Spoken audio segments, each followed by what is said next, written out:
warahmatullahi wabarakatuh.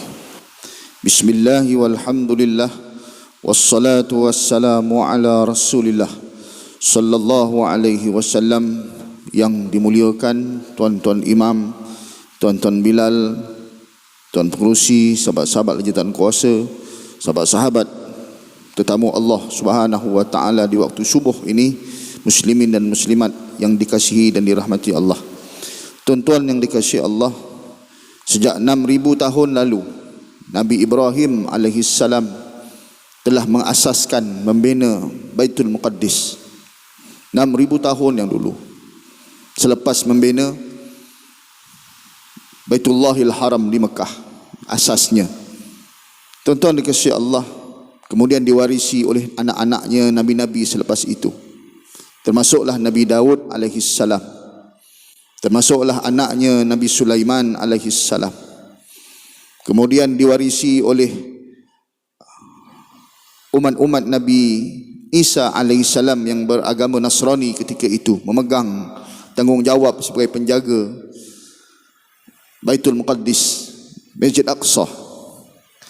Kemudian sampai di waktu zaman Sayyidina Umar Al-Khattab radhiyallahu anhu, Nasrani menyerahkan kepada Islam dengan ikatan janji jangan sekali-kali menyerahkan kepada Yahudi. Tuan-tuan dikasihi Allah, janji tersebut bukan di antara Nasrani Padri itu dengan Sayyidina Umar, bahkan janji itu dengan kita sekali. Kita dah berjanji tidak akan menyerahkan kepada Yahudi. Apatah lagi baru-baru ini mereka nak menjadikan masjid bukan tempat ibadat mereka, bahkan tempat meraihkan kemenangan dengan makanan-makanan dan menari di dalamnya. Tuan-tuan yang dikasihi dan dirahmati Allah, apabila masjid kita yang tersergam indah ini ada anak-anak yang lari, kita akan marah, tidak menjaga kehormatan masjid. Tetapi di hati kita, masjid ini adalah masjid yang keempat, kelima. Masjid yang pertama adalah Masjid Haram Mekah di hati kita.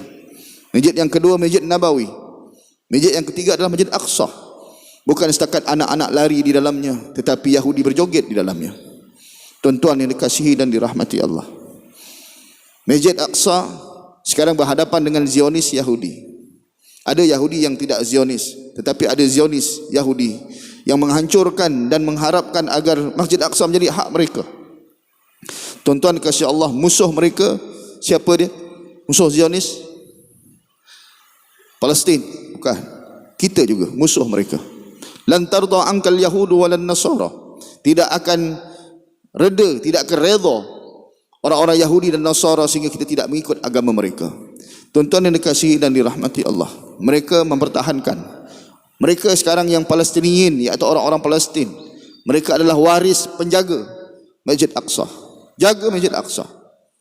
Mereka menjaga sampai sekarang. Jaga dengan apa? Dengan darah mereka, dengan tenaga mereka.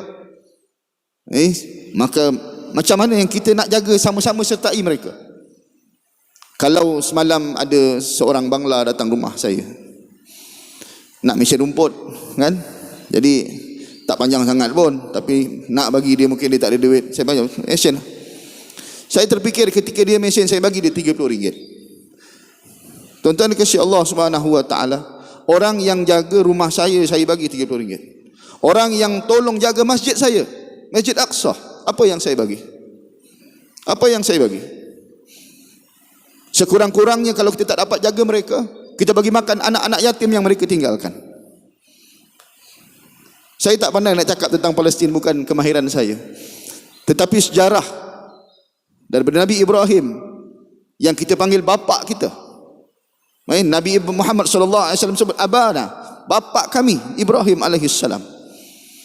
Jadi tuan-tuan kasih Allah Subhanahu wa taala, mudah-mudahan saya dan rakan-rakan mungkin dalam masjid mengharapkan semuanya, kami dari Biro Dakwah nak kumpulkan. Kalau boleh mereka sedang menangis, kita nak nangis sama. Bukan kerana kita dengan derma kita ini mereka dapat hebat, dapat makan minum, kita pun bangga kerana aku derma mereka dapat. Tak. Kalau kita tak derma, orang lain derma. Kalau kita tak sumbang, orang lain sumbang. Mereka tetap akan dapat makan. dapat ubat, dapat. Tetapi jawapan kita depan Allah apa nanti? Jawapan kita depan Allah Subhanahu wa taala. Tuan-tuan kasih Allah, saya tak ada duit nak sebut 10,000, 20,000, boleh sebut kat mulut je. Kat tangan tak ada. Kita kumpul ramai-ramai. Ada yang bayar RM1, ada yang bayar RM2, ada bayar RM10, ada yang 100, ada yang 1,000. Mudah-mudahan semua kita collect sama-sama, kita bagi. Di atas nama tabung subuh Taman Pulau Indah. Boleh seminggu 10,000 boleh tuan-tuan. Agak-agak tuan-tuan. Saya sebut je ni, dalam bank ada lah RM50. Tetapi kalau kita yakin kita nak buat, seminggu ni 10,000 boleh. Tapi saya tak bawa tabung. Kan? Tuan-tuan, kita kumpulkan lah. Kalau tuan-tuan tak nak bagi kat saya, bagikanlah. Profesor Kayu ada sebut beberapa senarai NGO yang boleh dipercayai, ada beberapa. Jangan sembarangan juga. Ada beberapa yang disenaraikan. Kalau kita kumpul 10,000 itu sebelum habis bulan Mei. Ni berapa bulan ni? 17. Sebelum habis bulan Mei, awal bulan Jun sekurang-kurangnya kita dah bagi mereka 10,000. Tuan-tuan kasih Allah, mereka menangis bukan kerana mereka tak dapat daripada apa yang kita nak bagi. Tak ada. Orang Malaysia tak bagi aku, dia nangis. Tak. Mereka nangis kerana apa? Kerana mereka berada di sana, dan kita bakal juga menangis depan Allah Subhanahu wa taala, takut depan Allah apa nak bagi jawapan. Itu yang kita dapatkan. Jadi tuan-tuan kasih Allah Subhanahu wa taala, tiada alasan lah. Kita stop dulu program-program kita yang lain. Kita menangis bersama mereka. Kalau boleh MPTI. Betul, MTPI, Masjid Taman Pulau Indah. Ingat MPTI kan? Menangis bersama mereka. Pulau Indah menangis bersama mereka.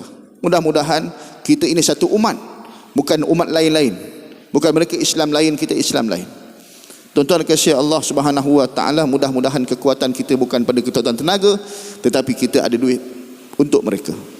Dan Allah bakal akan tanya siapa yang simpan itu. Bukan nak semua. Bukan nak banyak 10%, tak. 2-3% pun jadilah. Untuk jawapan kepada apa yang Allah tanya. Jadi tuan-tuan dan kasih dan dirahmati Allah Subhanahu wa taala, nak bagi pada imam ke, nak bagi pada saya ke, nak bagi pada siapa ke, kita akan kumpulkan bawah tabung masjid, tabung subuh masjid. Baru-baru ni kita dah bagi 4,100. Tahniah pada yang derma. 4,100 bukan bilangan yang sikit pada kita, tetapi sikit sangat untuk membangunkan mereka. Jadi tuan-tuan kasih Allah, banyak NGO yang lain, tuan-tuan bagilah, bagi. Sebagaimana kalau kita letak depan tabung, ya Allah, mudah-mudahan ini jawapan aku nanti di hadapanmu. Kita berhadapan dengan COVID, berhadapan dengan pembunuh di keliling kita. Bila-bila masa saya boleh mati, bila-bila masa tuan-tuan boleh mati. Dengan kematian itu, jangan sampai kita menjadi orang yang disebut dalam hadis Nabi, dalam ayat Allah Subhanahu wa taala, ya Allah, bangunkan aku sekejap, ya Allah, aku nak derma. Kerana nak derma ni, nak bagi sumbangan ni, modal dia adalah duit. Selain daripada duit, nyawa. Dah tak ada nyawa, nak bangun semula nanti kita nak bagi. Kita tak minta Allah, ya Allah, aku nak bangun sekejap, aku nak dirikan 2 solat. Sebab kita dah banyak solat. Banyak solat dah. Nah, ya Allah, aku nak bangun sekejap, aku nak puasa sekejap, ya Allah. Tak ada, kita dah banyak puasa. Tetapi orang yang banyak derma, banyak pun akan menyesal juga, sebab mereka tak lebih banyak untuk menderma. Nak bangun lagi. Tuan-tuan dan kasih Allah Subhanahu wa taala, kalaulah mereka mati puas hati sebagai seorang syuhada, kita dalam kematian kita nanti, kita pun berpuas hati yang kita telah mendermakan harta kita. Mudah-mudahan Allah Subhanahu wa taala memberikan gantian yang lebih baik. Kita nak gantian yang lebih baik, ya, sebab itu janji Rasulullah sallallahu alaihi wasallam. Kita nak jawapan di sisi Allah nanti. Mudah-mudahan diberkati dan dirahmati Allah Subhanahu wa taala. Boleh serah pada saya, pada imam, pada AJK masjid, untuk kita kumpulkan tabung subuh kita. Esok insya-Allah saya akan bawa tabung. Hari ini tertinggal. Jadi mudah-mudahan diberkati Allah. Siapa yang percayalah, yang tak percaya tak apa. Muka saya ada muka bohong. Ada muka bohong. Ada. Kalau ada tak apa. Kan? Jadi tuan-tuan kasih Allah SWT, wallahi seposen pun saya tak ambil. NGO yang saya bagi pun mudah-mudahan mereka tak ambil. Ini apa dipanggil kaedah khasah ataupun cara yang khusus. Tak ada sikit pun dia ambil baksis ataupun upah. Terus ke sana. Mudah-mudahan diberkati dan dirahmati Allah SWT, walaupun 10 sen jawapan kita depan Allah. Mudah-mudahan diberkati dan dirahmati Allah. Aqulu qawli hadha wa astaghfirullahal azim. Allahumma inna naj'aluka fi nuhuri a'da'ina wa na'udzubika min syururihim. Allahumma baddid syamlahum wa farriq jam'ahum wa shattit kalimatahum wa zalzil aqdamahum wa sallit alaihim kalban min kilabik ya qahar ya jabbar ya muntaqim ya Allah ya Allah ya Allah. Allahumma ya munzilal kitab wa ya mujriyas sahab wa ya hazimal ahzab ihzimhum wansurna alaihim ya rabbal alamin. Allahumma a'izzal islam wal muslimin wa ahlikil kafara wal yahud wa ahlikil kafara wal yahud wa ahlikil kafara wal yahud wal musyrikin wal munafiqin wa dammir a'da'aka a'da'ad-din wansurna alaihim wansurna alaihim ya rabbal alamin. Allahumma ansur ikhwanana al muslimin, Allahumma ansur ikhwanana al-mustad'afin. Ya Allah, bantulah kaum muslimin sahabat-sahabat kami. Ya Allah, bantulah kaum muslimin sahabat-sahabat kami yang lemah ya Allah. Allahumma ansur ikhwanana al-mujahidin. Ya Allah, bantulah mujahidin sahabat-sahabat kami khususnya di Palestin ya Allah. Kuatkan iman mereka ya Allah, tabahkan iman mereka ya Allah, kuatkan kesabaran mereka ya Allah, teguhkan keimanan mereka ya Allah ya Allah ya arhamar rahimin ya rabbal alamin. Rabbana atina fid dunya hasanah wa fil akhirati hasanatan wa qina adzaban nar. Wa sallallahu ala sayyidina Muhammad nabiyil ummi wa ala alihi wa sahbihi wa baraka wa sallam. Walhamdulillahi rabbil alamin. Taqabbalallahu minkum.